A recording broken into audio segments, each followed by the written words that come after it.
Get great at lining up. Get great at hitting balls hard. When somebody asks you what you guys do for a living or what you want to do for a living from now on, you tell them you hit balls hard for a living. If you get a hit, it's a bonus. You change what you think success is to get the right player playing. There's big leaguers that don't know this. You'd be shocked on how many big leaguers there are that are so insecure because of that little number. David Cooper took the same approach into the next year in AAA and won a batting title. See, the batting average has no brain. It doesn't care who's showing up. There's not a confident batting average stat and a non-confident batting average stat. It's one stat that has no brain. And by the way, I'm trying to help you hit your highest batting average. Believe it or not. Because it's never going to go away. It's in our DNA. Since we're this big, hey, what's your batting average? Right? Until there's a hard hit contact title in the big leagues or in this program, like I nailed more balls than anybody, line out's going to suck. As soon as there's a reward for it, like a batting title, like Tony Gwynn has 7 or 8 batting titles, well, just think if there was a hard hit contact title in the big leagues. And then when you line out and somebody says, way to swing it, you'll say thank you. But right now it's like, yeah, right, buddy, save it. Because that little number went down. Right? I went to a Christian retreat with my wife maybe 10 years ago now. It's called PAO, all Major League Baseball players, minor league baseball players, and their wife. And I'm in a 7-man group at 10 o'clock at night. I don't know anybody in the group. You got to introduce yourself. I said, my name's Steve Springer. I'm the mental coach of the Blue Jays. And I see this 20-year-old kid just smile. I said, you got my CD, don't you, buddy? He's like, I can't believe you're here, man.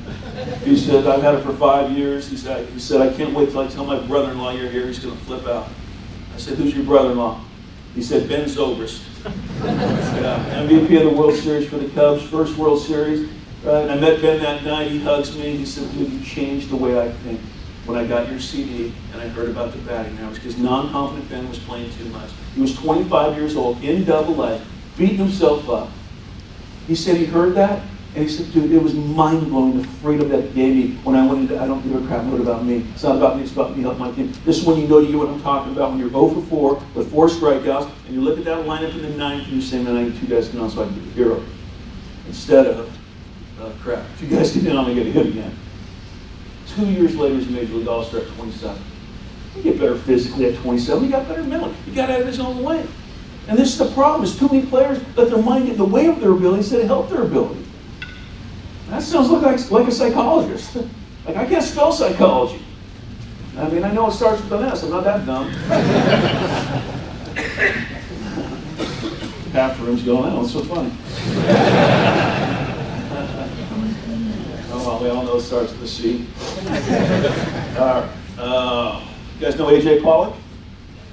Just signed $60 million with the Dodgers. This guy got my CD when he was a sophomore at Notre Dame. There's 50 schools that recruited him. 50 schools said, oh, thank God we didn't take him.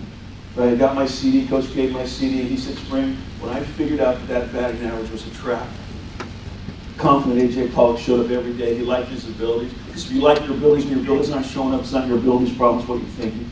Right? He said, Spring, I was the best competitor on the field with an attainable hit bar and helped my team win every single day in the cage. Best college league, one of the best, right? MVP of the cage. I talked to A.J. Pollock minimum 2 days a week his whole career. I have never asked him to get 3 hits. I've asked him to be the best competitor on the field with an attainable hit ball hard and help his team win 1,000 times. Ends up being a first-round pick. A.J. can come up here and give you my spiel. Because I'm like Noah Vanilla, man. I'm the same guy every day. It's a one-hit wonder, right? It's right. And last year he shoots me in Texas and Spring. It's been a tough 2 weeks, but I will line out 5 times tonight. I get what he meant. What he said is he's still thinking about the last 2 weeks being tough. And I call him out. I say, hey, buddy, we got a new game to pitch, a new year, the next. No part of the last 2 weeks to play. And you're playing another 6 years minimum. He says, you're right. He said, I'll line out 5 times tonight. I'm like, oh, boy. Right? I got a text from him after the game. He said, Spring, my bad. I only lined out once. He went 4 for 5 with a bomb and 2 doubles. And it sounds like it's that easy. But trust me, I'm telling you, it happens more than you would think. By getting the right guy playing. Get great at lining out. Change what you think success is to get the right player playing. And it's like I said, it doesn't mean you win every game. It doesn't mean you get 3 hits every game. It means you get the right player playing every single day. That is the key right there.